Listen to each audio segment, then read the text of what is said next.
Hello everyone. Before we start, make sure to like and subscribe to the channel, and leave a comment with where you're from and what time you're watching. That way, YouTube will keep showing you stories just like this one. Now, let's begin. I'd been doing security at Riverside Memorial Cemetery for about 8 months when everything started getting weird. The job itself was pretty straightforward. Patrol the grounds from 11 p.m. to 7 a.m. Make sure nobody jumped the fence to vandalize headstones or drink beer among the graves. Most nights I'd just walk my routes, check the gates, listen to podcasts through one earbud while keeping the other ear open for trouble. The cemetery covered about 40 acres, divided into 12 sections with different names like Garden of Peace and Eternal Rest. Each section had its own entrance gate with heavy padlocks that I'd check twice per shift. The pay was decent for what it was, and honestly, dead people made better company than some of the living folks I'd dealt with at my previous warehouse job. The first time I heard the keys, I was doing my 2 a.m. round through the oldest part of the cemetery, where the headstones dated back to the 1890s. It was a Thursday in early October, one of those nights where the fog rolled in thick enough that my flashlight beam only cut about 10 feet ahead. I'd just finished checking the north gate padlock when I heard it, the distinct metallic jingle of keys on a ring, maybe 30 feet behind me. Not just a random clink, but that specific rhythm you get when someone's walking with keys attached to their belt. I spun around immediately, flashlight sweeping the path, calling out the standard, "Security! This is private property." But there was nothing. Just fog swirling through my light beam and row after row of weathered headstones.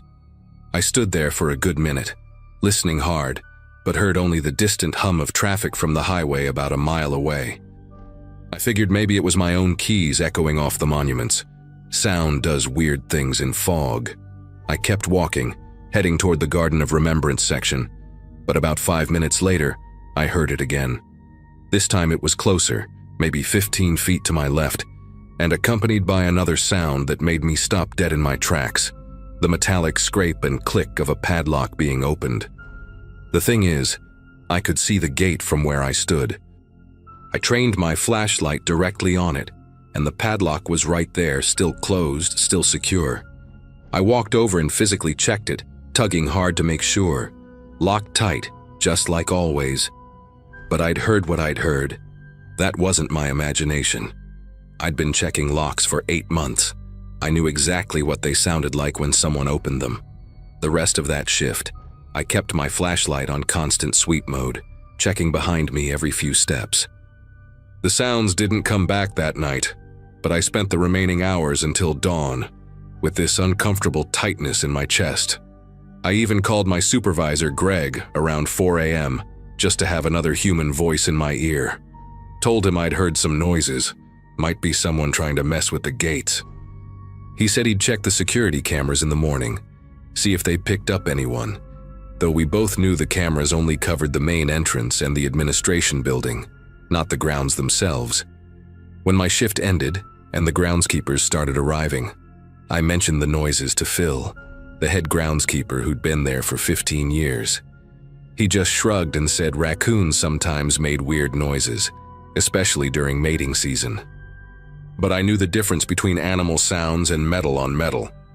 For the next 3 nights, nothing happened. I started to think maybe I'd been more tired than I realized. Maybe my mind was playing tricks after too many hours of silence and darkness. But then Monday night came, and with it something that made me seriously consider putting in my 2 weeks' notice. I was checking the locks in Section 7, near where they kept all the veteran graves with their uniform white markers stretching in perfect rows. The moon was full that night, bright enough that I could have done my rounds without the flashlight if I wanted.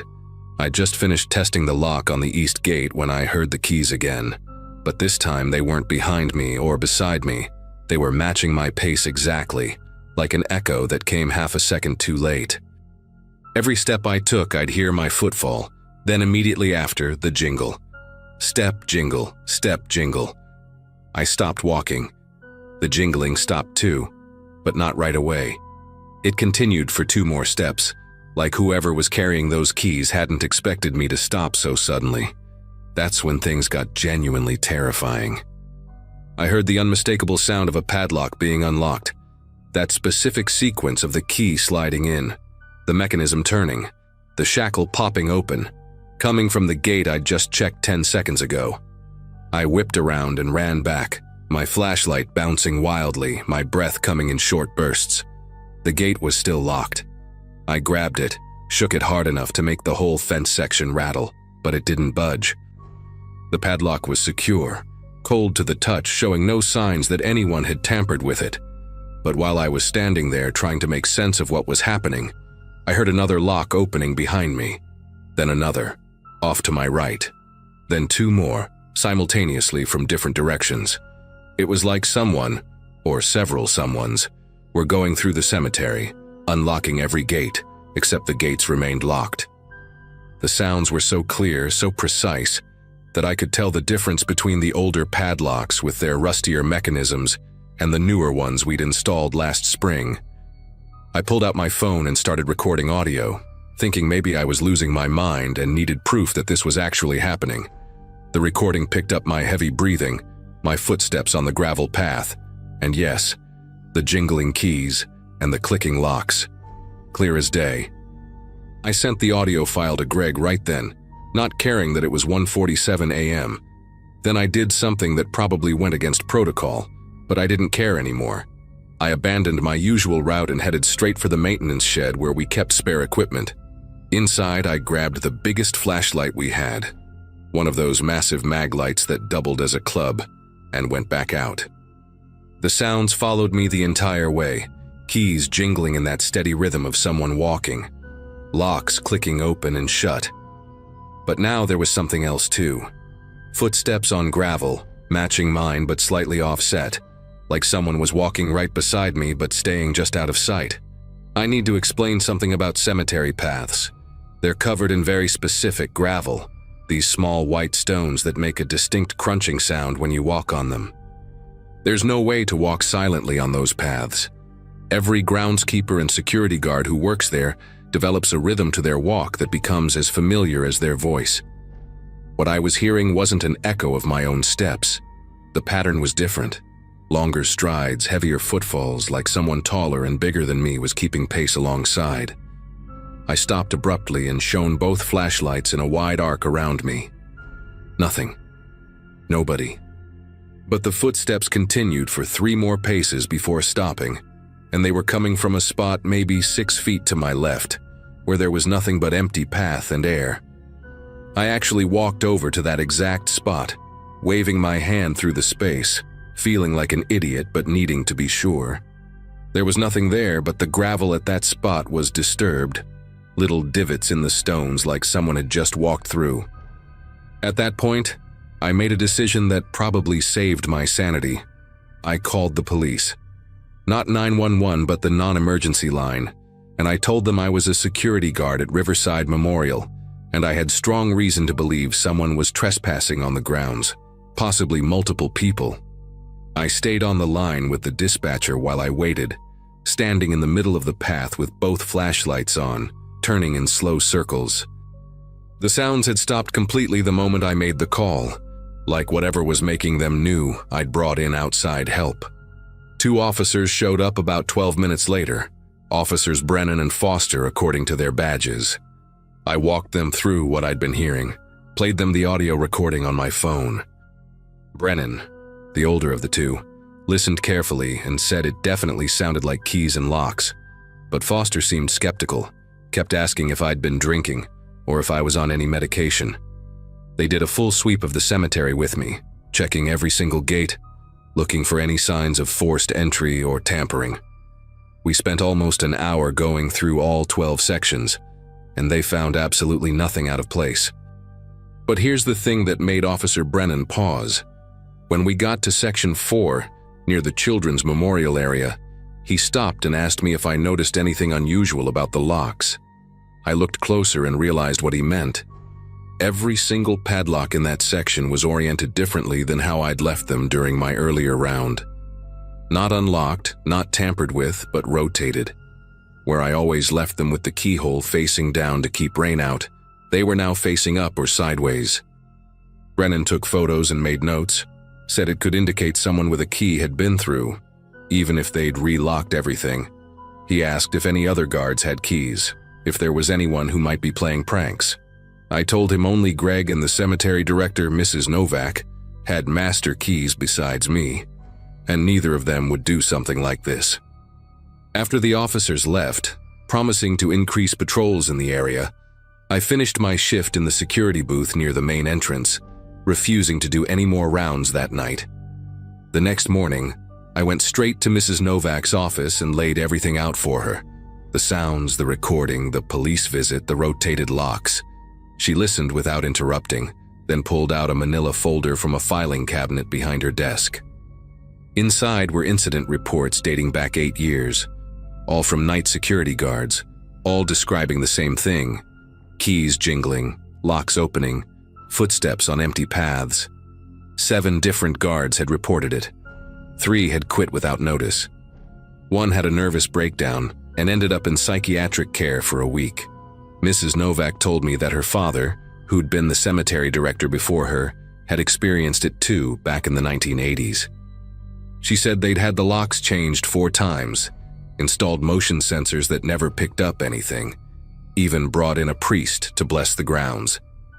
Nothing stopped it. But here's what she told me that changed everything. It only happened to guards who worked alone.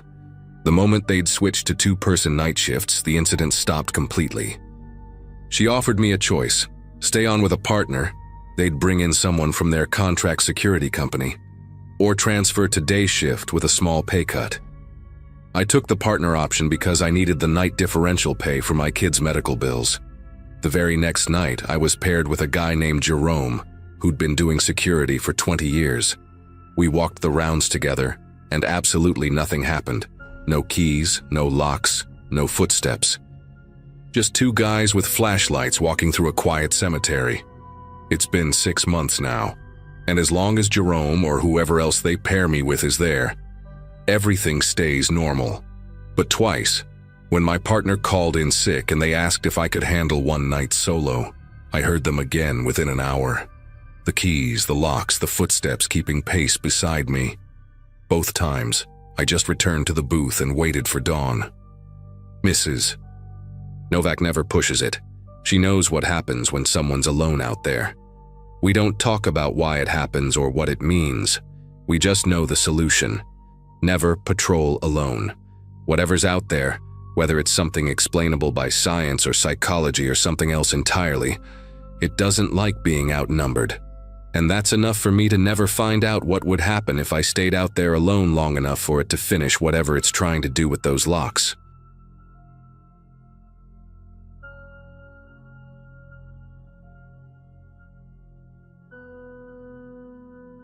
Most people in this town know me as Detective Hayes, but 22 years on the force in Cedar Rapids had never prepared me for what I discovered that Friday in November 2022. I was 51, divorced, with 2 grown kids who barely called anymore, and I thought I'd seen everything this job could throw at me. Cedar Rapids isn't exactly a hotbed of crime. We get our share of domestic disputes, the occasional robbery, drunk drivers on weekends. I lived alone in a 2-bedroom apartment near the precinct, spent my evenings watching old westerns and nursing a beer or 2. My partner had retired 6 months earlier, and I was counting down the days until I could join him. Maybe finally take that fishing trip to Alaska I'd been promising myself since the divorce. But everything changed when dispatch called about a missing 16-year-old named Ashley Carpenter, a straight-A student from Westwood High who hadn't come home from school the previous afternoon. The call came in around 9 in the morning, and by 10 I was sitting in the Carpenter's living room, looking at a girl with bright green eyes and dark curly hair smiling from a dozen family photos on the mantel. Her mother Janet kept wringing a dish towel in her hands while her father Robert paced behind the couch, his work boots leaving faint mud prints on the cream carpet. They told me Ashley always texted when she'd be late, never stayed out without permission, and had seemed perfectly normal at breakfast the day before. She'd mentioned staying after school to work on a science project with her friend Megan, but Megan told them Ashley never showed up. The last anyone saw her was walking toward the east exit of the school around 3:45 p.m. Her phone was going straight to voicemail, and none of her friends had heard from her. What really caught my attention was when Robert mentioned finding her laptop open to a chat room website he'd never seen before, something called Night Owls Connect, with messages from someone using the handle Guardian 1988. I spent the next 2 hours going through Ashley's room, which was this perfect mix of childhood and teenage years. Stuffed animals on a shelf above band posters, AP textbooks scattered across a desk covered in glittery nail polish bottles.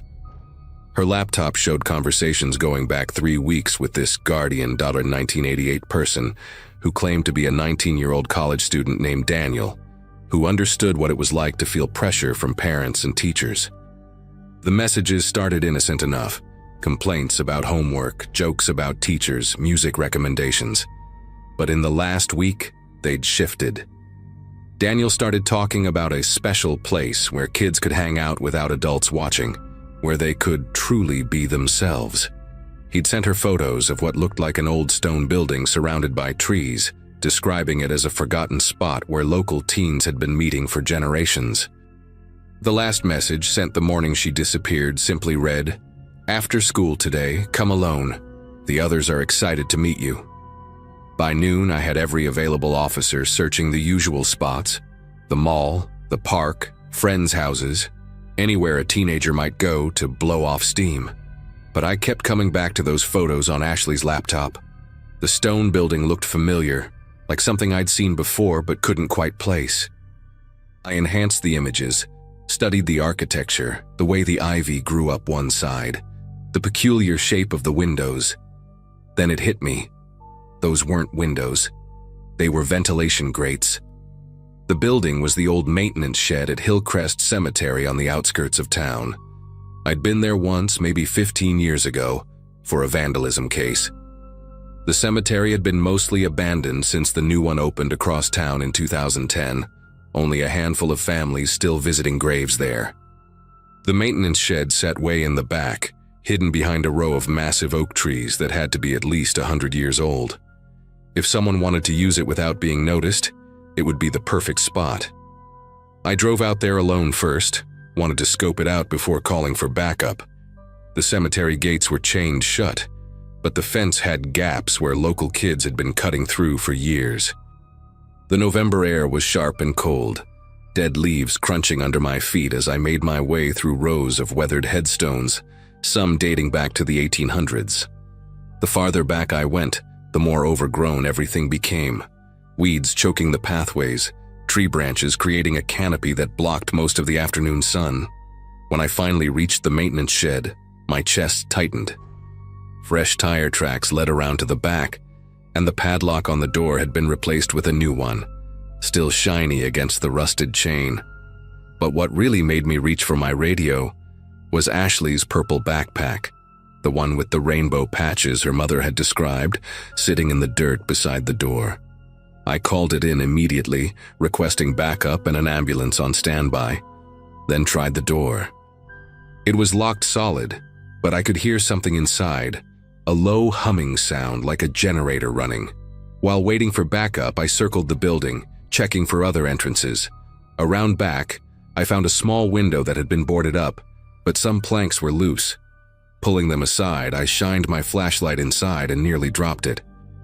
The shed had been transformed into some kind of makeshift living space, sleeping bags on the floor, a camping stove, jugs of water, and worst of all, Polaroid photos tacked to the walls.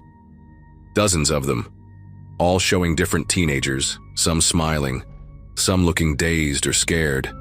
I recognized at least 3 kids from missing person cases over the past 2 years, cases that had gone cold. Each photo had a date written on the bottom in neat handwriting, and a single word: collected. My radio crackled with confirmation that backup was 5 minutes out, but then I heard it, a muffled scream from inside. Ashley was in there, and she was still alive. I couldn't wait. Using my shoulder, I slammed into the door repeatedly until the old wood began to splinter around the lock. The door finally gave way on my 4th hit, and I burst inside with my weapon drawn. The smell hit me first. Mothballs mixed with something chemical, like chloroform. The main room was exactly as I'd seen through the window, but there was another door at the back, slightly ajar. The humming was louder now, definitely a generator, and I could hear voices. Not just one, but several, speaking in low whispers. I announced myself loudly. "Cedar Rapids Police, anyone in here needs to come out with their hands visible." The whispering stopped immediately, replaced by shuffling sounds and what sounded like furniture being moved. I pushed through the back door and found myself in a narrow hallway with 3 doors. The first 2 were open. One had more sleeping bags and personal belongings, backpacks with names written on them in marker. The third door was locked from the outside with a sliding bolt. Behind it I could hear crying.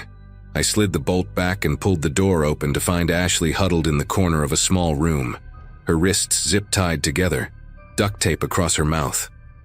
Her green eyes were wide with terror, but she was conscious and breathing. As I rushed to her, cutting the ties with my pocket knife, she kept pointing frantically behind me, trying to scream through the tape. I spun around just as a man emerged from a hidden panel in the wall I hadn't noticed. Tall, maybe 6'3", wearing maintenance coveralls with Hillcrest embroidered on the pocket. He had this perfectly ordinary face, the kind you'd forget 5 minutes after seeing it, except for his eyes. They were flat, emotionless, like looking at a mannequin. He was holding a syringe in one hand, and in the most casual voice, like we were discussing the weather, he said, "You're early, detective, the others aren't here yet." Before I could respond, he lunged at me with surprising speed. We crashed into the wall, my gun skittering across the floor. His strength was incredible. I outweighed him by at least 30 pounds, but he had me pinned, trying to bring that syringe down toward my neck. Ashley, brave kid that she was, didn't run like I expected. Instead, she grabbed my dropped gun with her shaking hands and screamed, "Get off him!" The man's head snapped toward her, and that split second of distraction was all I needed. I drove my knee up hard into his ribs, heard the air rush out of him, and managed to roll us over. The syringe fell from his grip, rolling under a rusted metal shelf. We grappled on the concrete floor, him clawing at my face while I tried to pin his arms. He kept repeating in that same calm voice, "You don't understand. They need me. They need their guardian." That's when it clicked. This was Guardian 1988 from the chat room. I managed to get my cuffs out, but he was writhing like something possessed. And that's when I heard them. Car doors slamming outside, multiple footsteps approaching fast. But it wasn't my backup. Through the small window, I could see 3 more people in similar maintenance coveralls heading toward the shed, one carrying what looked like a large duffel bag, another holding rope. "Run!" I shouted at Ashley, who was still holding my gun with trembling hands. "Get to the main road and flag down the police cars." She hesitated for a second, then took off through the front room. The man beneath me started laughing, this hollow sound that made my skin prickle. "They won't let her leave," he said. "The cemetery is ours now, has been for 3 years. Every runaway, every forgotten kid, they come to us eventually." I finally got one cuff on his wrist and was reaching for the other when the back door burst open. A woman stood there, probably mid-40s, with graying hair pulled back in a severe bun, wearing those same coveralls. She was holding a taser. "Let Brother Timothy go," she said, in a voice that sounded like she was talking to a misbehaving child. Behind her, I could see 2 more figures. The situation was spiraling fast. I had 1 suspect half-cuffed, 3 more blocking my exit, and Ashley somewhere outside, hopefully getting to safety. Then I heard the most beautiful sound in the world. Sirens, lots of them, getting closer. The woman's composure cracked for just a moment, her eyes darting toward the door. "Brothers, sisters, we need to go to the tunnels," she commanded, but it was too late. I could hear officers shouting outside, Ashley's voice among them directing them to the shed. The 2 figures behind the woman turned to run, but Timothy grabbed my wrist with his free hand, his fingers like ice. "You don't know what you've done," he hissed. "Those kids needed us. We were saving them from worse things, preparing them for what's coming." The woman dropped the taser and reached into her pocket, pulling out a small glass vial. Before I could react, she smashed it on the ground and thick white smoke began filling the room. My eyes started burning immediately, throat closing up. I managed to drag Timothy toward the door as officers burst in, gas masks already on. They'd come prepared after my radio descriptions. Through my watering eyes, I saw them tackling the woman, saw others chasing down the two who'd tried to flee.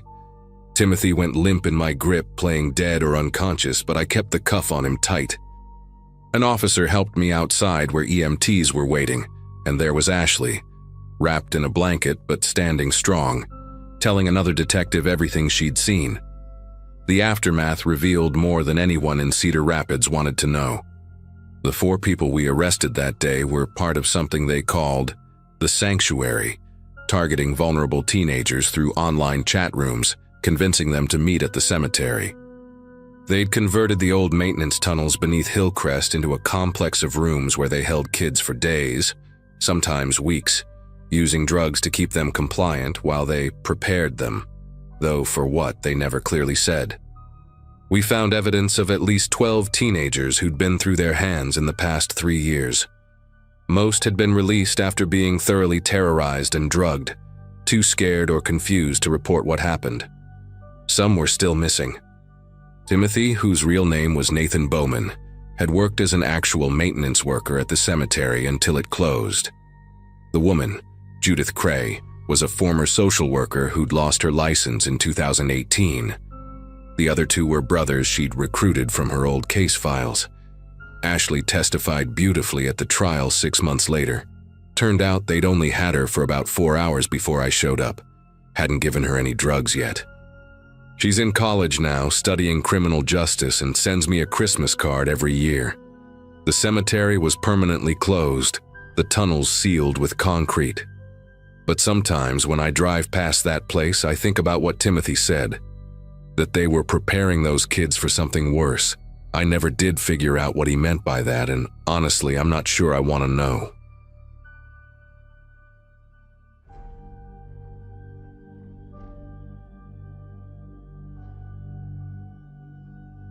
Cemetery work had been my family's trade for 3 generations, and I was the first woman to carry on the tradition after my father retired in 2018. I worked at Willowbrook Memorial just outside of Burlington, Vermont, where my daily routine meant arriving at 4:30 a.m. with my equipment truck to prepare burial plots before the funeral directors showed up around 8. The summer months were particularly brutal if you didn't get an early start. By noon, the heat would make digging nearly impossible, and the humidity would leave you drenched in sweat after just a few minutes of work. 6 years into this job, I'd grown to appreciate the peaceful solitude of those pre-dawn hours, walking between headstones while the rest of the world slept. My grandfather used to tell me that the dead made the best neighbors, and after years of retail work dealing with angry customers, I had to agree with him. I lived alone in a small apartment about 15 minutes from the cemetery grounds. Just me and my tabby cat Winston, who never seemed to mind when I came home covered in dirt and grass stains. That particular morning in early August started like any other, with my headlights cutting through the pre-dawn darkness as I pulled up to the maintenance gate. The air had that thick, humid quality that promised another scorching day ahead, and crickets were still singing their nighttime symphony. I grabbed my old kerosene lantern from the truck. Yeah, we had flashlights and headlamps, but there was something about that warm, steady glow that I preferred when walking through the older sections of the cemetery. The newer plots had some lighting along the main paths, but the historic section where I needed to work that morning was completely dark, with trees creating a canopy overhead that blocked even the moonlight. I had 3 plots to check and prepare, one for a service at noon, another for the following day, and a third that needed its corners marked for a monument installation. The morning felt particularly still, without even a breeze to rustle the oak leaves, and my footsteps on the gravel path seemed louder than usual in the silence. I'd been walking through the historic section for maybe 10 minutes, my lantern casting long shadows between the weathered headstones, when I noticed another light about 4 rows over to my left. At first, I figured it was just Carl, the other groundskeeper who sometimes came in early. But then I remembered he'd mentioned taking the week off to visit his daughter in Maine. The light moved slowly, deliberately, swaying slightly like someone carrying a lantern at their side. What struck me as odd was the color. While my kerosene lantern gave off that familiar warm orange glow, this other light had a peculiar bluish tint to it, almost like those old gas lamps but somehow colder. I stopped to watch it for a moment, trying to make out who might be there at this hour. The cemetery didn't open to visitors until 7 a.m., and security usually did their rounds in a golf cart with headlights, not on foot with a lantern. The light paused near what I knew was the Garrett family plot, a cluster of graves from the 1890s, with elaborate carved angels on the headstones. I decided to head over and see who it was.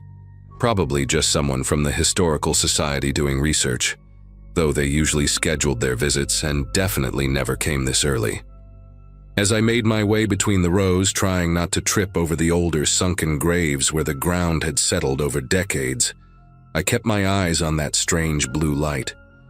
It seemed to be hovering right at ground level, moving in small circles like someone was examining something closely. The closer I got, the more wrong everything felt. There was this heavy silence that seemed to press against my ears, and even the crickets had stopped their chirping. When I was maybe 20 feet away, close enough that I should have been able to see whoever was holding that light, I called out a friendly, "Morning, can I help you with something?" The instant the words left my mouth, the light simply vanished. Not like someone had switched it off, but like it had never been there at all, leaving my eyes struggling to adjust to the sudden darkness beyond my own lantern's reach.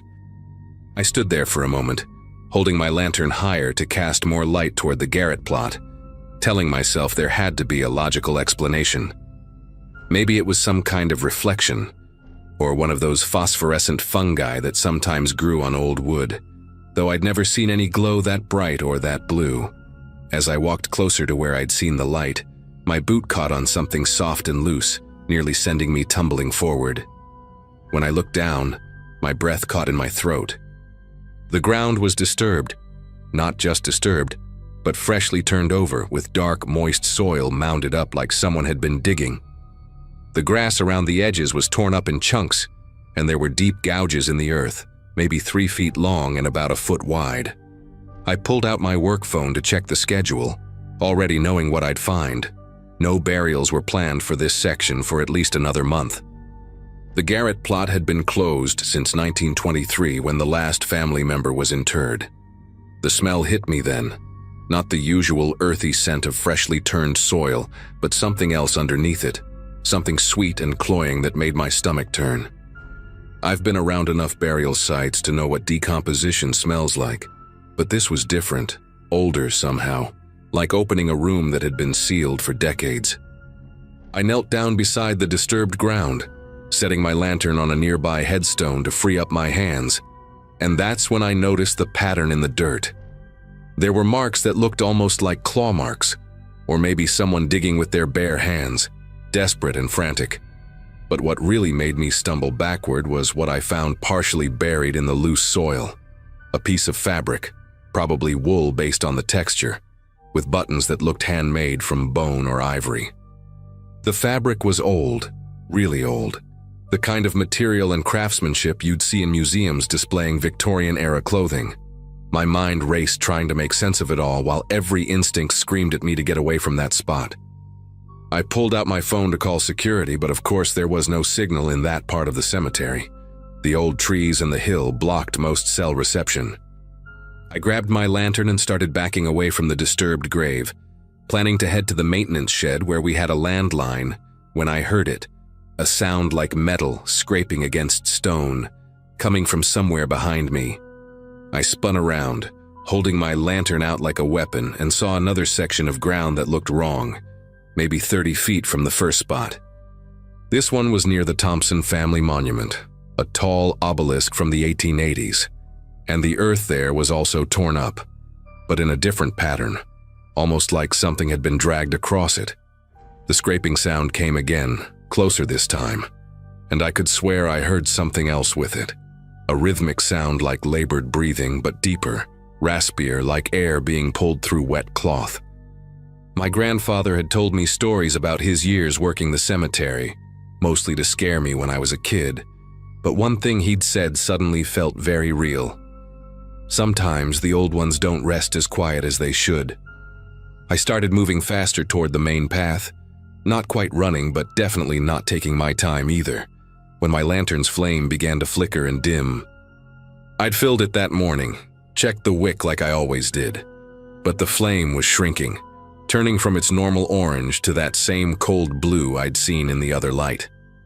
The temperature dropped so fast I could see my breath misting in the air, which made no sense in August even at 5 a.m. That's when I saw them, footprints in the dew-covered grass, appearing one by one like someone invisible was walking beside me, keeping pace. They weren't normal footprints either. They were too long, too narrow, with what looked like an extra joint in the middle of the foot. The breathing sound was right next to my ear now, and I could smell that sweet, rotting smell getting stronger. I gave up on dignity and ran, sprinting toward the maintenance shed while clutching my dying lantern, hearing those wet, rasping breaths keeping up with me no matter how fast I moved.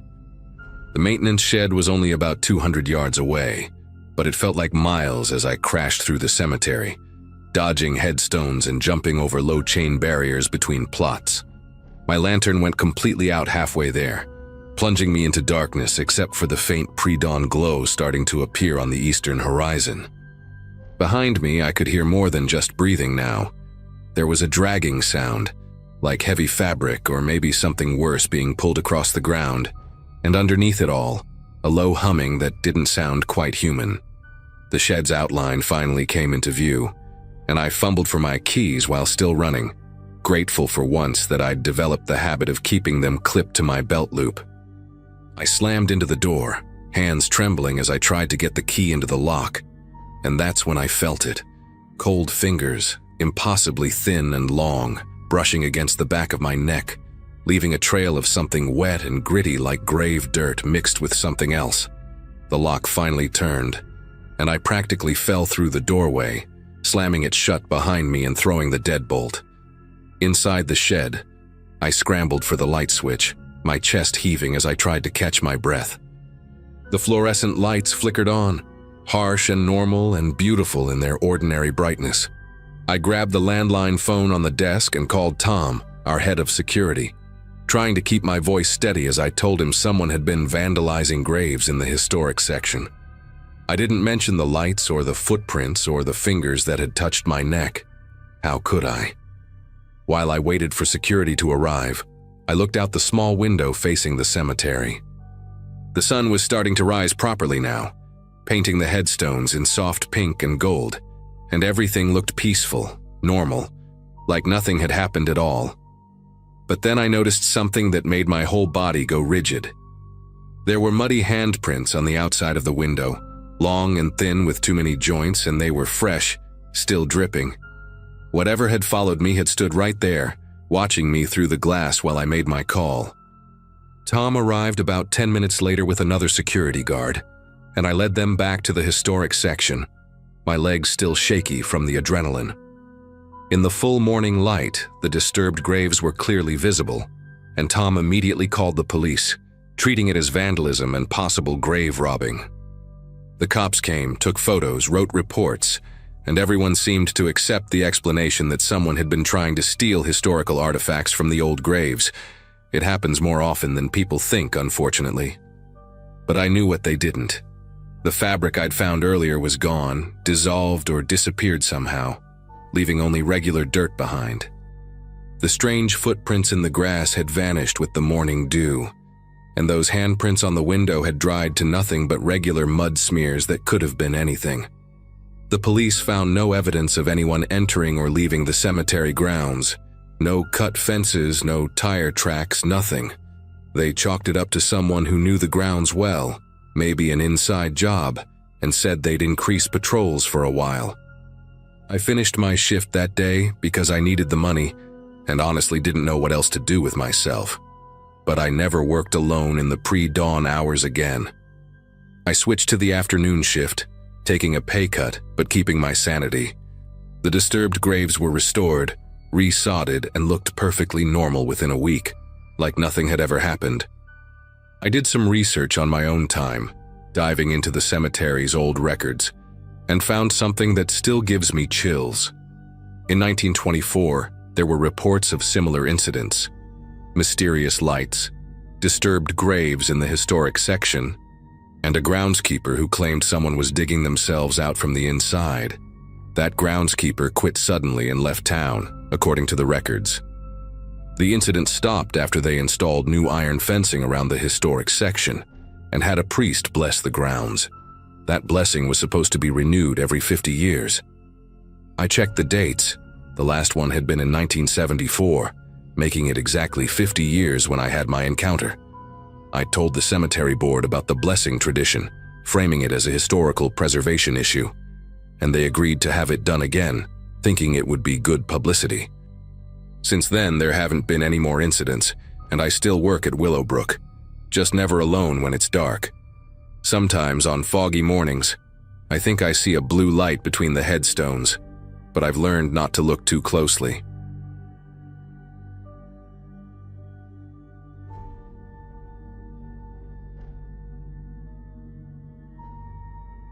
The call came in around 3 p.m. on a Wednesday afternoon in late September. I'd been with the local police department for about 12 years at that point, mostly handling routine stuff in our small Colorado town: domestic disputes, drunk and disorderly conduct, the occasional shoplifter at the grocery store. Officer Sullivan, that's me, though most folks just called me Sully. I was finishing up some paperwork at the station when dispatch radioed about vandalism at Pinewood Cemetery on the east side of town. The groundskeeper, an older guy named Harold, who'd been maintaining those grounds since before I was born, had noticed spray paint on several headstones and what looked like forced entry marks on the old Whitmore family mausoleum. I grabbed my jacket and headed out, figuring it was probably just teenagers being stupid again.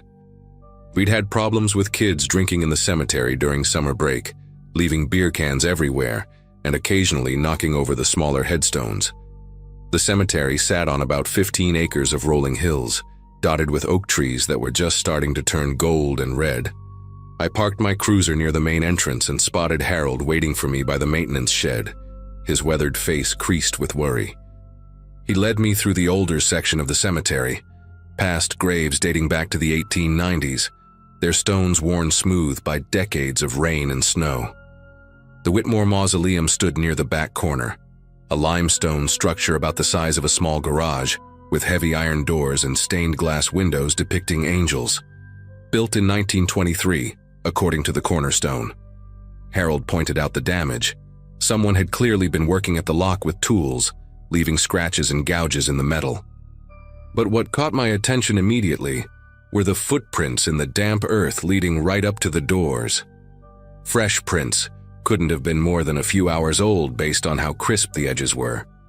The strange part was that they only went in one direction, toward the mausoleum, not away from it.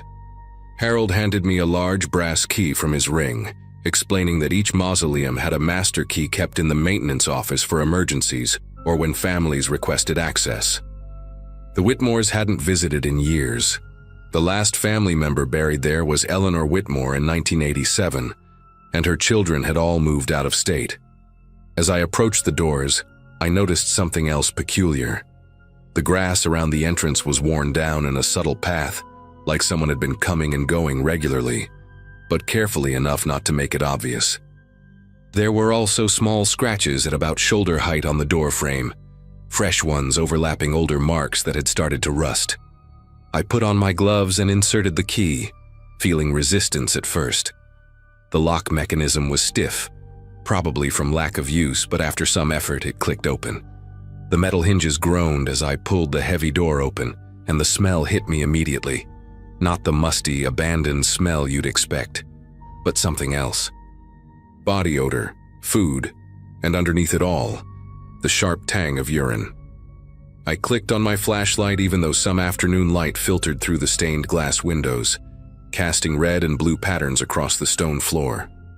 The mausoleum's interior was about 12 by 15 feet, with stone shelves along 3 walls holding 6 caskets, all sealed and covered in dust. But the floor told a different story.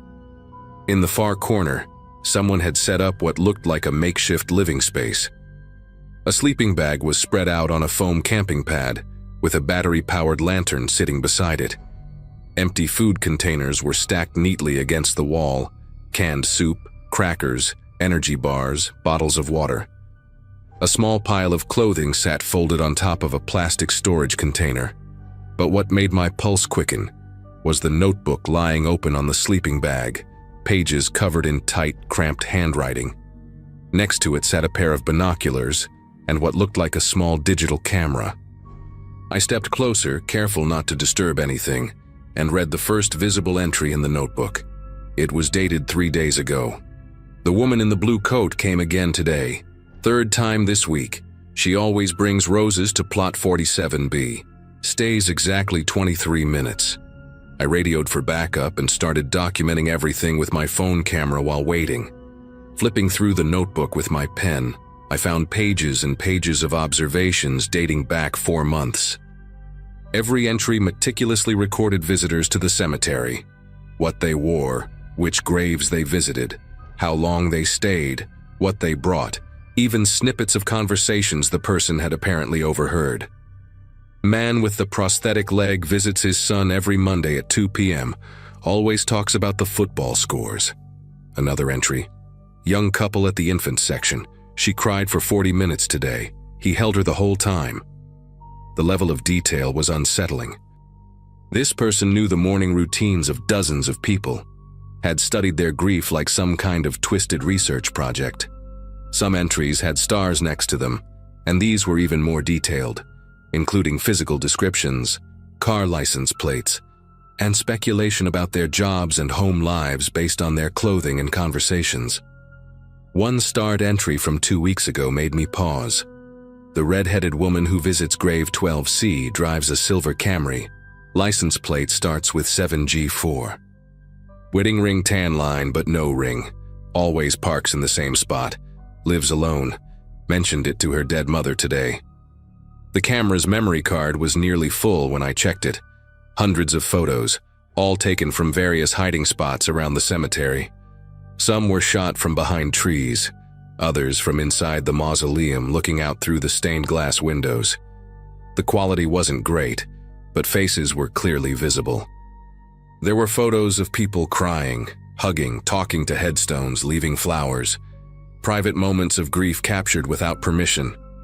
In one series of photos, I recognized Mrs. Caldwell, who visited her husband's grave every Sunday after church. The photos showed her from multiple angles, zoomed in on her face as she prayed. Another set showed a young man I didn't recognize, sitting against a headstone with his head in his hands. The timestamp showed these were taken just yesterday evening. Going deeper into the storage container, I found more disturbing items. A cemetery map with certain graves circled in red ink, a maintenance schedule clearly stolen from Harold's office, and several car keys on unmarked rings. At the bottom was a yellowed employee ID badge for the cemetery dated 2008, with a photo of a thin man with hollow cheeks. The name read, Leonard Briggs, groundskeeping assistant. Harold's face went pale when I showed him the ID badge outside the mausoleum. He remembered Leonard, a quiet, strange man who'd worked at the cemetery for about 2 years before being fired in 2010 for inappropriate behavior. Apparently, Leonard had been caught multiple times lingering near funeral services, standing too close to grieving families, trying to comfort strangers in ways that made them uncomfortable. The final straw came when a family complained that he'd followed them to their car, insisting on telling them details about their deceased father that he couldn't have known unless he'd been eavesdropping on their private conversations at the graveside. Harold had to call the police that day to escort Leonard off the property. After that, Leonard had seemingly disappeared from town. Harold mentioned that Leonard had always been obsessed with the old mausoleums, especially the abandoned ones, always asking about their history and which families still visited. He'd even volunteered to clean them on his own time, which Harold had found odd but harmless back then. By the time my backup arrived, Officers Kowalski and Ramirez, I'd found something even more disturbing tucked inside the sleeping bag. It was a second journal, older and more worn, filled with what I can only describe as practice conversations, page after page of imagined dialogues with grieving visitors, responses Leonard had apparently rehearsed for when he would approach them. If she mentions her daughter died of cancer, I understand that pain. My sister went the same way. The chemo was harder than the disease, wasn't it? Another. For military deaths. Thank you for your family's sacrifice. I lost my brother in Afghanistan. Which unit was he in? None of it was true. I later confirmed Leonard had no siblings, no military connections. He'd been creating false personas to connect with mourners, studying their grief to find the perfect way to insert himself into their most vulnerable moments. The last entry was from yesterday. Tomorrow I'll talk to the redhead at 12C. I've waited long enough. She needs someone who understands. I'll mention my wife's death. The car accident story. She'll relate to sudden loss. We immediately put out a bolo for Leonard Briggs and started contacting the people mentioned in his journals. The red-headed woman, Jennifer Huang, was our first priority since she was clearly his next target. When I reached her by phone, she confirmed she'd noticed a thin man watching her from a distance during recent visits, but assumed he was just another mourner. She mentioned something that made my gut twist. Her car had been having issues lately, the engine randomly dying at stoplights. She'd been planning to take it to a mechanic but hadn't gotten around to it yet. I told her to stop driving it immediately and had Officer Ramirez go check it out. Sure enough, he found evidence of tampering with the fuel line, something that would cause intermittent stalling, but not complete failure. Leonard had been setting up a scenario where he could approach her as a helpful stranger when her car broke down in the cemetery's isolated parking area. The mechanical knowledge required suggested this wasn't his first time creating such situations. As the afternoon turned to evening, we discovered the full extent of Leonard's activities. The stolen car keys matched vehicles of regular cemetery visitors. We found 3 cars in the parking lot with GPS trackers hidden underneath, devices you could buy online for $50 each. He'd been monitoring their movements, knowing where they lived, where they worked, when they'd return to the cemetery. In his storage container, we found printed MapQuest directions to 16 different addresses, all belonging to people mentioned in his journals. Some had notes like usually alone on weekends or no security system visible. Mrs. Caldwell nearly collapsed when we told her. She'd been finding small items moved in her garden lately. Her gate left slightly open when she was sure she'd closed it. Another woman, Diane Brewster, mentioned that someone had left flowers on her doorstep twice in the past month with unsigned sympathy cards, even though her husband had passed away 2 years ago. She'd thought it was a kind neighbor, but the handwriting matched Leonard's journals perfectly. The search intensified as darkness fell. We had units checking motels, abandoned buildings, and even other cemeteries in nearby towns. Around 9 p.m., I was back at the station going through Leonard's first journal more carefully when I noticed something. Between 2 pages, pressed flat like a bookmark, was a receipt from a 24-hour laundromat on Madison Avenue, dated just that morning at 4:47 a.m. I knew that laundromat. It had a few efficiency apartments above it, the kind you could rent week to week with no questions asked. I drove over with Officer Kowalski, and the manager confirmed a man matching Leonard's description had rented Unit 3B 6 months ago under the name Larry Brennan, paying cash monthly. The manager led us upstairs, and the smell coming from under the door was unmistakable. The same mix of unwashed clothes and spoiled food we'd encountered in the mausoleum. The manager unlocked it after we showed our warrant, and what we found inside stopped us cold. The walls were covered floor to ceiling with printed photos from the cemetery. Hundreds of them, maybe thousands, arranged in clusters around specific graves. Each cluster had a timeline underneath showing visit patterns, quotes from overheard conversations, and personal details Leonard had gathered or guessed at. In the center of the room sat Leonard Briggs, thin to the point of being skeletal, calmly eating from a can of cold beans. He looked up at us without surprise, as if he'd been expecting company. "I knew you'd come eventually," he said in a voice rough from disuse. Harold always was too nosy for his own good. He didn't resist when we cuffed him, just kept talking in this matter-of-fact tone about how he was helping people, how they needed someone who truly understood loss. The strangest part was his absolute conviction that he'd done nothing wrong. As we let him out, he asked if someone could water the flowers he'd planted. Apparently, he'd been secretly tending to neglected graves at night, planting perennials around headstones whose families had stopped visiting. In his twisted mind, he was the cemetery's guardian angel, protecting and comforting the grieving while they were at their most vulnerable. During booking, we found a flash drive in his pocket containing spreadsheets with detailed information on over 200 cemetery visitors, including their routines, relationships, and what he called intervention opportunities, moments when he planned to approach them with his fabricated stories of shared grief.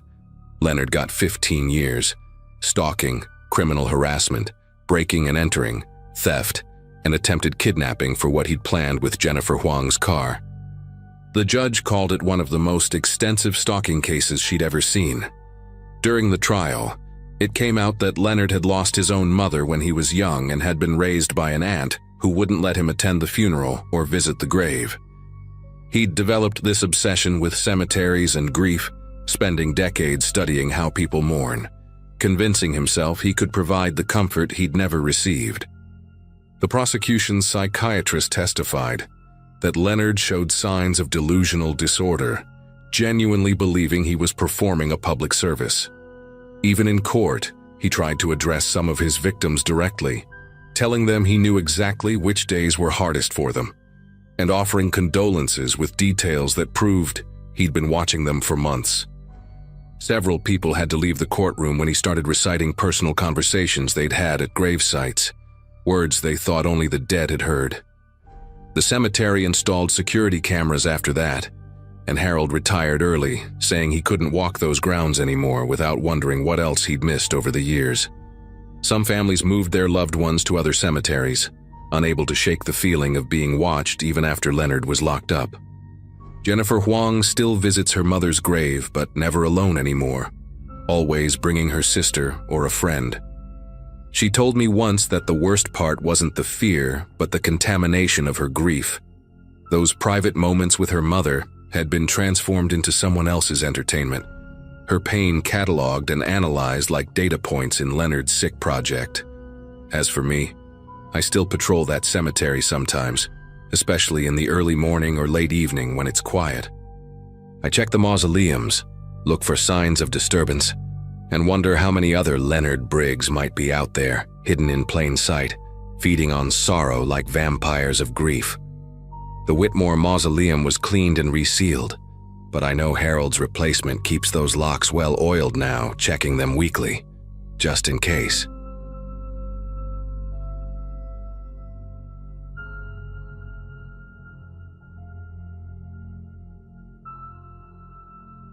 I need everyone here to understand that what I'm about to share destroyed my passion for urban exploration. 2 months ago, in early July, I was 24 and running a small YouTube channel where I document abandoned places around Michigan. Nothing huge, maybe 3,000 subscribers, but it was my escape from my day job at a warehouse. I lived alone in a studio apartment near downtown Detroit, spent most weekends driving to forgotten buildings with my camera gear. My life was simple. Work, edit videos, scout new locations, repeat. I thought I was brave, thought I'd seen everything these dead places could show me. God, I was such an idiot. The cemetery sat about 40 minutes outside the city, surrounded by thick woods that had started reclaiming the property decades ago. I'd gotten a tip from another explorer on Instagram. Apparently the place had been abandoned since the late 70s when the church that owned it went bankrupt. The iron gates hung crooked on rusted hinges, and weeds had pushed through every crack in the asphalt path leading inside. I parked my beat-up Ford Ranger on a dirt road nearby and grabbed my equipment: Canon DSLR, backup GoPro, flashlight, and the stupid confidence that nothing could surprise me anymore. The afternoon sun filtered through the trees, creating these long shadows that stretched across the overgrown grass. Perfect lighting for dramatic shots, I remember thinking. The first thing that struck me was how quiet everything was. No birds, no insects, just the sound of my footsteps crushing dead leaves. Most of the headstones were still standing, though crooked and covered in moss so thick you couldn't read the names anymore. I started filming right away, doing my usual intro about the history of the place while walking backwards through the main path. The cemetery wasn't huge, maybe 200 graves total, arranged in rough rows that had lost their symmetry over the years. Tree roots had pushed up through the ground, creating these weird mounds and valleys between the graves. I kept the camera rolling, narrating what I saw. A child's grave with a lamb carved on top, now missing its head. A massive oak tree that had grown straight through someone's plot, splitting the headstone in half. Standard stuff for my channel, honestly. But then I reached the northeast corner, and that's when everything changed. There, piled against the cemetery's crumbling brick wall, were at least 15 headstones stacked on top of each other like someone had been building a fort. Not fallen naturally, not pushed by tree roots, deliberately placed. The stones at the bottom were huge, probably weighed 200 pounds each, and they formed a kind of foundation. Smaller ones balanced on top, and the whole thing stood about 6 feet tall. Moss and vines had grown over parts of it, but you could tell this arrangement wasn't ancient. Some of the breaks in the stones looked fresh, white granite showing through where they'd been snapped. I circled the pile slowly, keeping my camera trained on it, trying to understand what I was seeing. Who would do this? Why? The space where these headstones had been taken from was visible. A whole section of the cemetery had been stripped bare, just rectangular depressions in the earth where graves should have been marked. I spent maybe 20 minutes filming that pile from every angle, even climbing on a nearby fallen tree to get an overhead shot. The way the stones were arranged reminded me of something, but I couldn't place it, almost like an altar, or maybe a marker itself. Behind the pile, the brick wall had this weird discoloration, a dark stain that spread outward in an almost perfect circle, about 3 feet in diameter. I touched it with my finger and it came away dry and powdery, like old ash. The smell hit me then, this burnt metal scent that made me step back. I kept filming, zooming in on the stain, on the way certain stones had symbols carved into them that didn't match typical cemetery decorations. One had these interconnected circles. Another had what looked like branches but arranged in patterns that hurt to follow with your eyes. The sun was getting lower, maybe an hour before sunset, and I knew I should leave soon. But I wanted to check out the bare section where the headstones had been taken from. I walked over, still recording, and noticed something that made me stop dead. The depressions weren't random, they formed a pattern. From ground level it was hard to see, but there was definitely a design to which graves had been robbed. I pulled out my phone to get some aerial footage with my drone app, but the phone died instantly. Full battery to black screen, just like that. My camera was still working though, so I kept filming. That's when I noticed the ground in the center of the bare section was different. Darker, more compact, like something heavy had been there recently. Boot prints, lots of them, pressed deep into the soil. Fresh ones too. The edges were still sharp, not weathered by rain. I decided to get one last shot of the headstone pile before leaving. The light was perfect now, that golden hour glow that makes everything look cinematic. I positioned myself about 10 feet away, adjusting the camera settings for the lower light. Through the viewfinder, the pile looked even more deliberate, almost sculptural. I started talking to the camera, explaining what I was seeing, theories about why someone would do this. Grave robbers maybe, or local kids trying to be edgy. But even as I said it, I knew that wasn't right. The effort required to move those stones, the specific pattern, the fresh activity. This was something else. I did a slow pan from the pile to the bare section, then back again, trying to capture the whole scene. The camera's autofocus kept hunting, struggling with something I couldn't see. I figured it was just the changing light. I left as the sun touched the horizon, practically jogging back to my truck. The walk that had taken 15 minutes on the way in took me maybe 8 on the way out. I didn't run exactly, but I moved with purpose. Something about that place as darkness approached made every instinct scream at me to leave. The camera stayed on the whole time, bouncing against my chest, probably getting garbage footage. I threw my gear in the passenger seat and drove home without even checking what I'd filmed. Usually I'd review footage right there in the truck, plan my edit, but not that day. I just wanted distance between me and that cemetery. The 2-hour drive home felt longer, and I kept checking my mirrors, though I'm not sure what I expected to see. My apartment had never looked so welcoming. Bright, normal, safe. It wasn't until the next morning after coffee and a shower that I finally sat down to review the footage. I loaded everything onto my computer, opened Premiere Pro, and started scrubbing through the timeline. The early stuff was fine. My intro, the walk through the cemetery, all normal. The footage of the headstone pile was genuinely creepy, perfect for my channel. But when I got to the part where I was filming the pile during golden hour, doing my piece to camera, I saw it. Behind me, maybe 15 feet back, standing between two intact headstones, was a figure. Dark, tall, completely still. The quality wasn't great because of the lighting, but it was definitely human-shaped. The thing is, I was alone. I know I was alone. I would have heard someone, seen movement, something. But there it was, just standing there, and here's what really messed me up. It wasn't facing the camera. It was facing away, looking at that bare section where the headstones had been removed. I played that section over and over, frame by frame. The figure never moved, never shifted, just stood there with its back to me for the entire 3 minutes I was filming. The shape was wrong somehow, too tall, maybe 7 feet, and the proportions were weird. The shoulders too broad, the arms too long, hanging past where knees should be. When I zoomed in, the image got grainy, but I could make out what might have been clothing. Or maybe not clothing. The texture was strange, almost like tree bark or rough leather. No visible hair, no distinguishing features, just this dark shape that shouldn't have been there. I exported a still frame, adjusted the brightness and contrast, tried every filter I knew. The more I enhanced it, the less human it looked. There was something around its feet too, like the grass was dead in a perfect circle where it stood.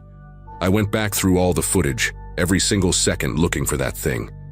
It wasn't in any of the earlier shots, nothing when I first arrived, nothing when I was examining the headstone pile initially. But then I found it again. In the footage where my camera was bouncing against my chest as I left, there were glimpses of it, multiple glimpses. It was following me, staying exactly 15 feet behind, matching my pace perfectly. When I sped up, it sped up. When I slowed to navigate around a fallen branch, it slowed. Always that same distance, always just at the edge of the frame. The last shot I have of it is at the cemetery gates.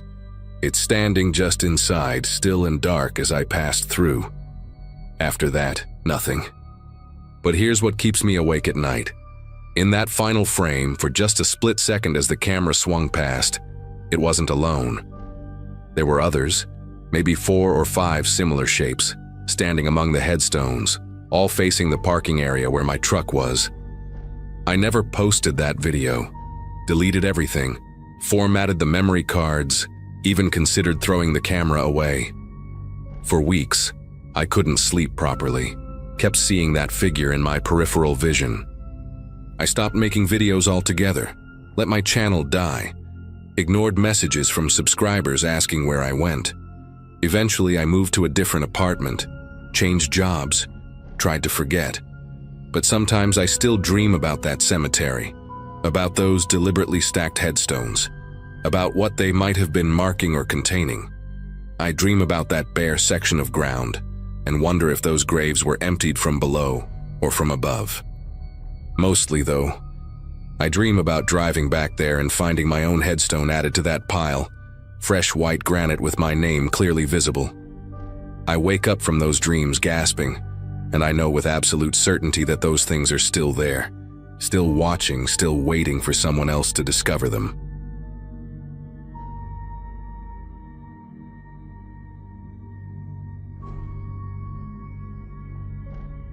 The night shift at the medical supply warehouse ended at 11 p.m., and instead of heading straight home like usual, I turned my Ford Ranger toward Moonridge Memorial Park on the outskirts of Phoenix. My grandmother Rose had been buried there 6 months earlier, and missing my regular Saturday visit was eating away at me. My supervisor had dumped an extra weekend shift on me last minute, claiming someone called in sick. Grandma practically raised me after my parents died when I was 7, taught me everything from how to balance a checkbook to how to make her famous green chili stew. Every week since her funeral, I'd been bringing yellow roses to her grave, the same kind she grew in clay pots on her tiny apartment balcony. That Friday in June 2017, the guilt of potentially missing our weekly appointment pushed me to make the drive despite the late hour. The cemetery gates stayed open until midnight, and I figured 20 minutes would be enough time to leave the flowers and tell her about my week.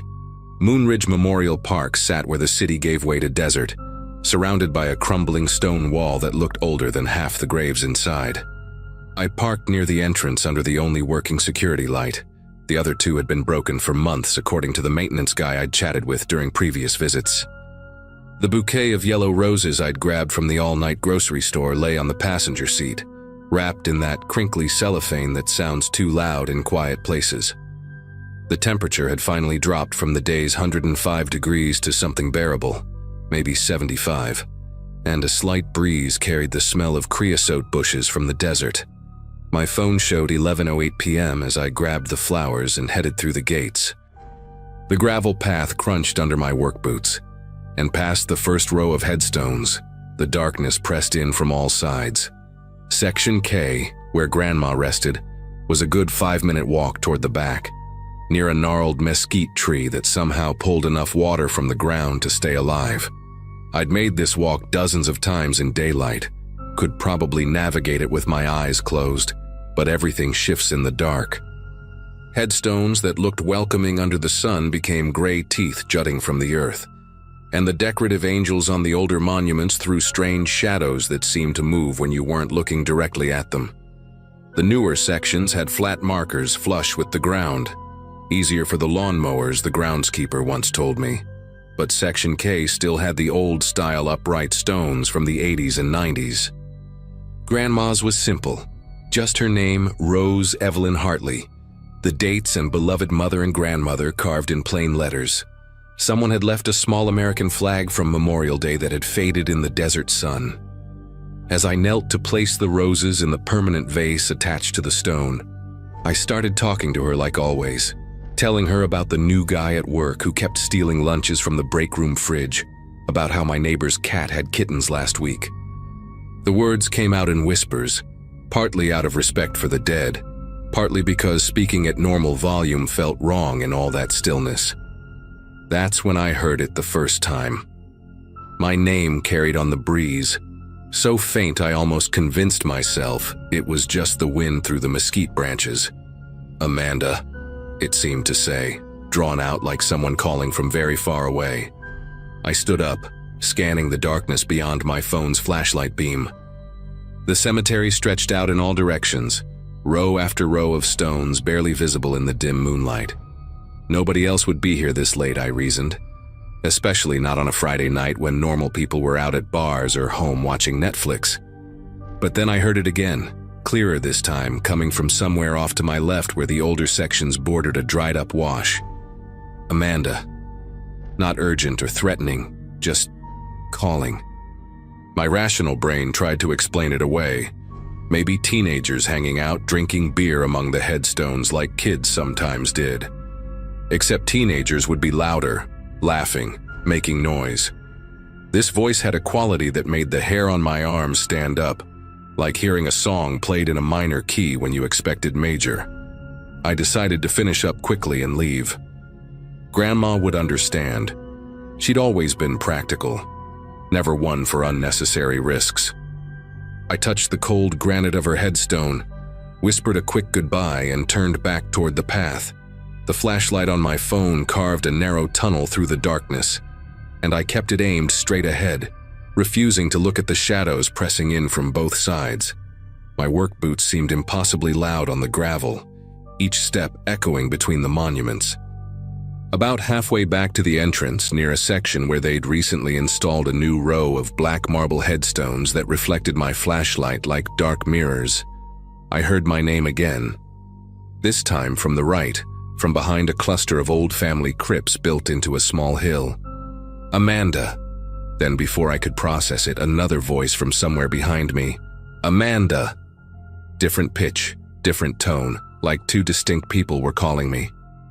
My pace quickened without conscious thought, that primitive part of the brain that knows when to run taking over. The voices multiplied as I walked faster.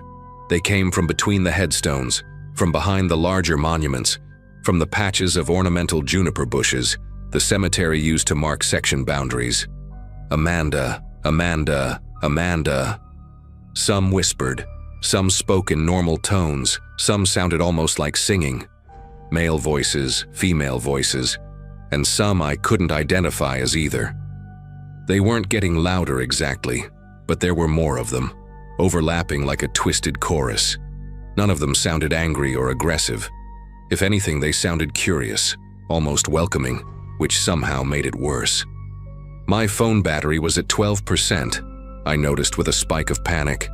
The entrance gate was still maybe 300 yards away, the security light a small beacon in the distance.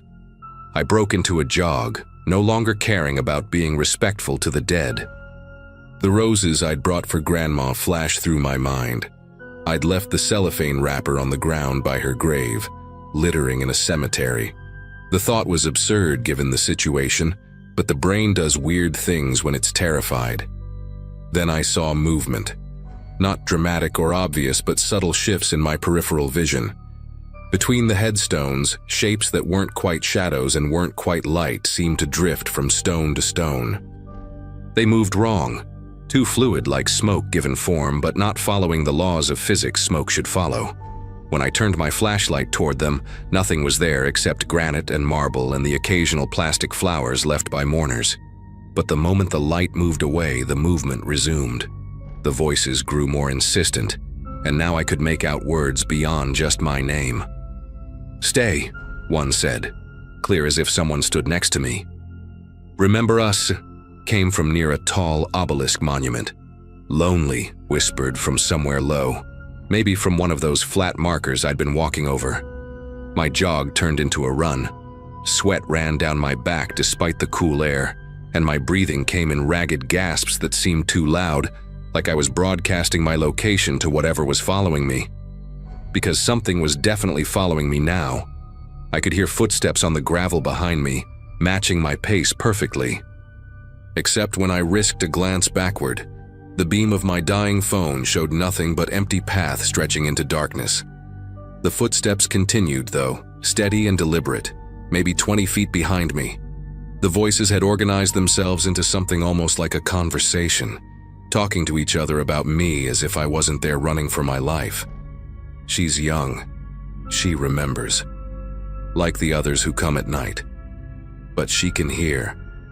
That last phrase repeated from multiple voices, spreading through the cemetery like gossip at a church social. My Ford Ranger was visible now, parked under that security light, maybe 50 yards away. The iron gates stood open, and beyond them, the normal world of streetlights and distant traffic waited. But between me and escape, the air itself seemed to thicken. The temperature dropped at least 15 degrees in the span of 3 steps, and my breath came out in visible puffs. The voices crescendoed, no longer whispers but full-throated calls. Dozens of them, maybe hundreds, all saying my name in unison.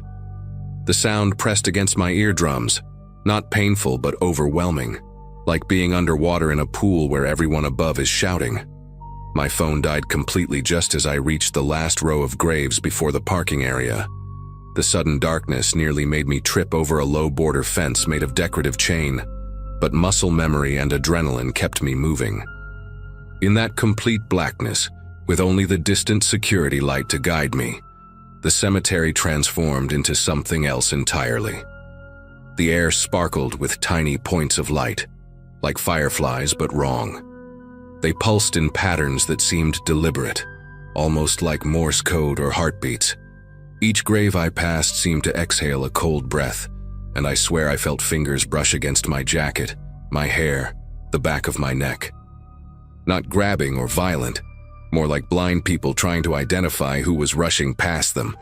The voices had shifted into something between laughing and crying, a sound that human throats shouldn't be able to make. She runs like Margaret did. 60 years since Margaret. The young ones always run. These fragments reached my ears clearly despite my ragged breathing and pounding footsteps.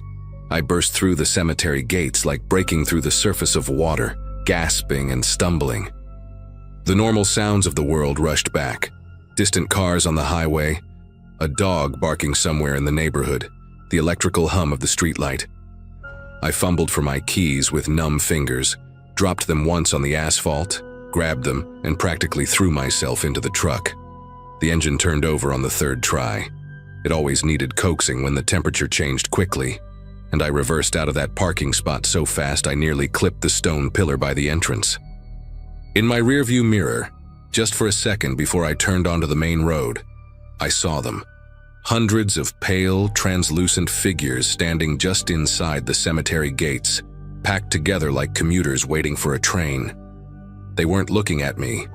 They were looking at each other, moving their mouths in conversation I could no longer hear. Some wore modern clothes, others dressed in styles from decades past. A few children stood among them, no taller than the adults' waists.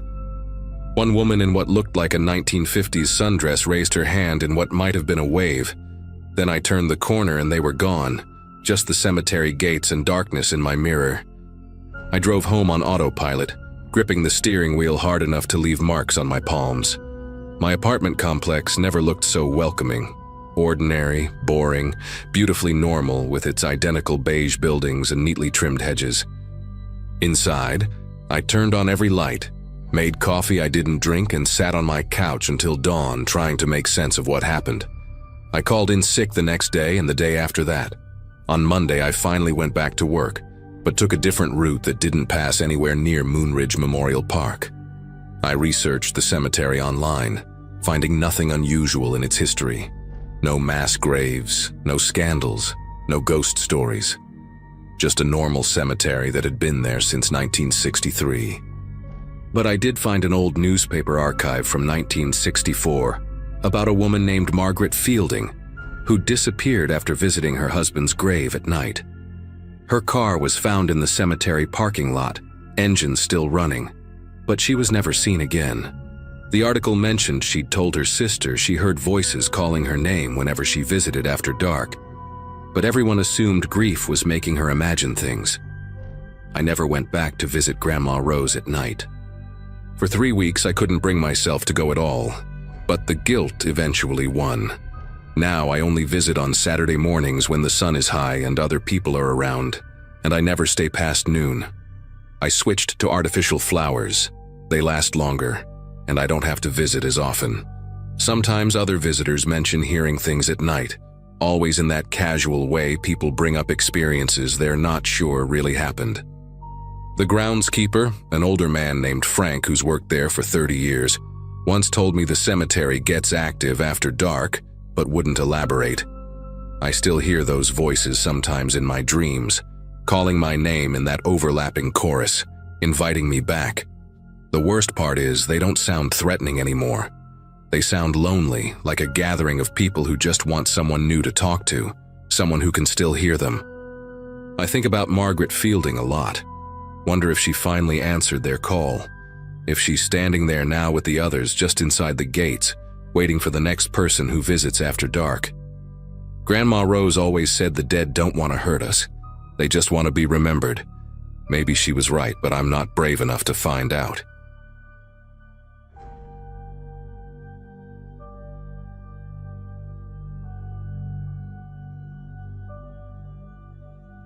There was a period during my sophomore year when I spent a lot of nights wandering around town just to clear my head. The campus was small, and after midnight, most streets felt deserted, like the whole place had gone to sleep except me. One evening, I'd heard a couple of upperclassmen joking about strange things happening in the cemetery on the edge of town. They talked about hearing voices, shadows that didn't belong, footsteps that seemed too close. It didn't sound like they were serious, but it stuck with me more than it should have. By the weekend, I'd made up my mind to go see for myself. even though I wasn't exactly the bravest person around. That night was damp from a light rain earlier, the kind that leaves the ground soft and the air heavy. I slipped out with a flashlight I'd borrowed from my roommate, a cheap black one with scratches on the side that rattled when I shook it. The cemetery gate wasn't even locked, just one of those swinging iron bars with peeling paint. I pushed it open, careful not to let it squeal too loud, and stepped inside. My sneakers sank slightly into the wet gravel, and the smell of wet grass and stone hit me immediately. For a moment, I thought about turning back, but curiosity kept pushing me forward. I walked down the main path, aiming the beam of light at the ground, and then up toward the rows of headstones. They varied in shape and age, some chipped and leaning, others polished smooth like they'd been set in place recently. A few had plastic flowers that looked oddly bright under the flashlight's beam, colors too alive for a place so still. The only sound was the crunch of my own steps and the faint drip of water from tree branches. I told myself it wasn't a big deal. Just stones, just names, just silence. Nothing to worry about. Then it happened. Another sound layered itself over mine, subtle at first but distinct. Heavy steps like boots pressing into wet earth. They weren't constant, more like they appeared in rhythm with my own. I slowed and the sound faded. I walked again, and there it was, right behind me. My first thought was that maybe another student had followed me in to mess with me, but when I spun around, flashlight cutting through the dark, there was nothing. Only the main path stretching back to the gate, glistening damp in the pale light. My pulse quickened, and for the first time that night I regretted being there at all. I tried brushing it off, convincing myself it was just the echo of my own steps bouncing weirdly off the stones and trees. Still, every nerve in my body was tuned in to that sound. I moved slower this time, deliberately placing each foot, and yet behind me the weighty tread came back, matching me with uncanny precision. I whipped the flashlight left and right, letting the beam skate over crooked crosses, carved angels with chipped wings, and even the low stone wall at the edge of the grounds. Everything was perfectly still. Too still. The thought of someone hiding among the markers crawled into my mind. I pictured a local messing with me, crouched just beyond the light, waiting for me to panic. My throat went dry as I called out, "Hello?" The word came out thinner than I intended, swallowed almost immediately by the damp air. No answer, no rustle of movement, just the quiet return of water dripping from branches. My own breathing felt too loud, filling the silence in ways I couldn't control. When I forced myself to keep walking, I noticed something new.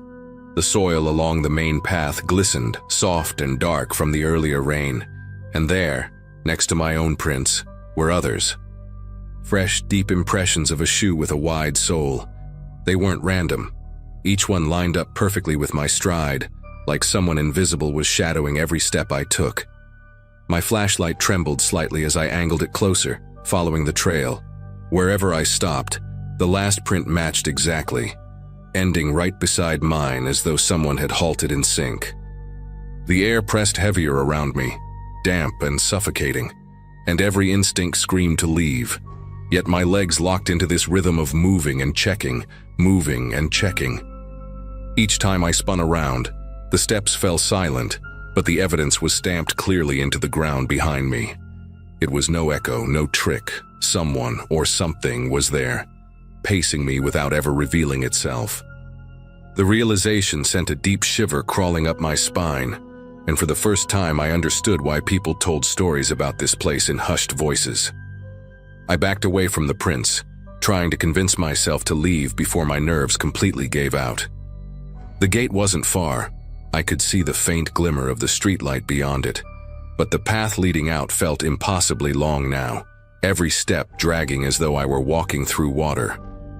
Behind me, the weighty thud started again, perfectly timed, pressing into the soil in tandem with mine. My neck prickled like something unseen was leaning close, just out of sight. Halfway down the path, I lost the nerve to play along. I broke into a run, flashlight beam bouncing wildly across the stones. My sneakers slapped against the wet ground, and I swore I heard the answering rhythm right behind me. Heavier, faster, relentless. I didn't dare look back this time. The only thing in my mind was the gate, the thin iron bar standing between me and the open street. I burst through, nearly tripping as I shoved the gate open and stumbled onto the pavement outside. The instant I crossed that line, the sound stopped. Dead silence. My chest heaved, my breath ragged in the cool night air, and I whipped around expecting to see someone barreling out behind me. But the path was empty. The last set of prints ended just inside the cemetery gate, as if whatever had been there couldn't cross over. I didn't stick around to make sense of it. I bolted back toward campus and swore to myself I'd never step foot in that place again. Even now, I can picture those perfect impressions in the soil side by side with mine, vanishing at the boundary like they had rules to follow. I never told anyone the full story, just laughed off the rumors when they came up again. But every time I pass that cemetery, I walk a little faster, ears straining for the sound I hope I'll never hear again.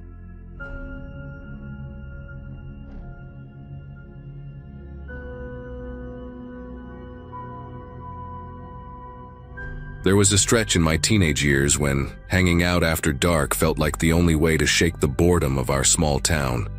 A few friends and I had this habit of cutting through the cemetery near the edge of town whenever we wanted to meet up at the gas station on the other side.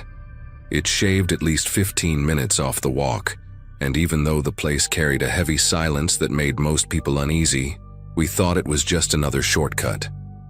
At that age, the creepiness almost felt like a dare, and none of us wanted to be the first to admit it gave us chills. The night I'm talking about was cool enough that you could see your breath in the air, but not cold enough to keep us inside. I remember Mason had his hoodie pulled tight around his face, and Leah kept complaining that her sneakers were getting damp from the grass. I carried a flashlight, mostly because my mom insisted, though I usually just let it swing at my side.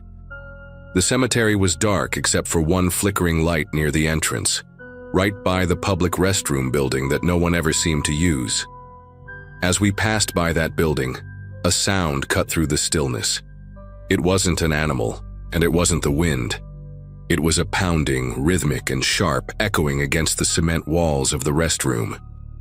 At first we laughed, thinking it might be some older kids messing with us, but when we got closer, we saw that the door was wrapped with a thick rusted chain.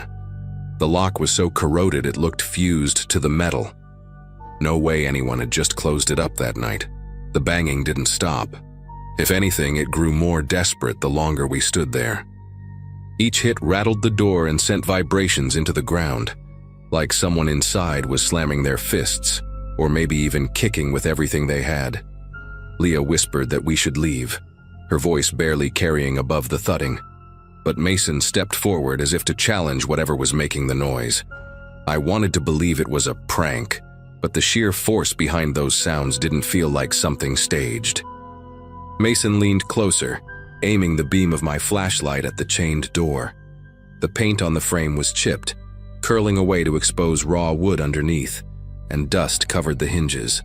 No footprints, no signs of anyone hanging around recently. Just that relentless pounding from the other side. He muttered something about checking the back, but Leah grabbed his sleeve and told him not to. The thought of circling around that structure while the noise kept hammering was enough to make my chest tighten. We argued for maybe half a minute, standing in that dim halo of light. The sound suddenly stopped, cutting off so abruptly it felt like someone had hit a switch. None of us moved or even breathed for a few seconds, just waiting. Then, 3 sharp strikes slammed against the door. Boom, boom, boom, and the chain jerked hard enough to rattle. I swear the padlock shifted against the metal like it might snap off. That was the moment even Mason's bravado cracked. He pulled back fast, muttering that we needed to go. The walk through the rest of the cemetery felt stretched, like the silence itself was pushing down on us. Every gravel crunch under our sneakers sounded too loud. Leah kept glancing behind us, expecting someone, or something, to be following. When we finally reached the gas station, the fluorescent lights buzzing overhead felt almost unreal, like we had crossed into a different world. I remember leaning on the counter, still trying to make sense of what we'd heard. It was the clerk who suggested telling security. The guy knew us, probably thought we were causing trouble, but when he saw Leah's face, he stopped smirking. He picked up the phone and called the security office for the cemetery. About 20 minutes later, a man in a gray uniform showed up, name tag reading Holloway. We stumbled over each other, explaining the banging, the chained door, the way it had nearly burst off its hinges. Holloway listened, then shook his head slowly and said the restroom had been out of service for over a year. The pipes busted, the whole building sealed since then. Holloway must have noticed our disbelief because he offered to show us. We walked back together, his flashlight cutting clean circles through the darkness. By then, the cemetery felt different, heavier, like the quiet had thickened since we left. When we reached the restroom building, the chain was still wound tight across the door, the padlock rusted in place. Holloway tugged it once, then stepped back, brushing dust from his gloves. "See?" he said. "No one's been in there for a long time." Leah asked if maybe an animal had gotten trapped inside. Holloway shook his head and explained the windows had been sealed, the vents covered. "No way anything living is in there," he added. The way he said it didn't feel reassuring. It felt like he was reciting something he'd had to say before. Mason pressed his ear to the door, daring the silence to break, but it didn't. The whole place seemed swallowed by stillness. We left without answers, though none of us wanted to admit how shaken we were. Even at the gas station later, trying to joke about it, there was this edge in every laugh. When we parted ways, I kept thinking about those 3 final strikes against the door, how deliberate they had sounded, like whoever or whatever was inside wanted us to remember them. I've walked through that cemetery since then, but I never go near the restroom anymore. People say it's been locked for years, that the plumbing never got fixed, and that no one's allowed inside. Still, I can't forget the force behind those bangs, the chain straining against the door as if it wouldn't hold forever. Maybe it was just some trick of acoustics or nerves, but part of me is convinced something was in there that night, and I don't think I'll ever know what.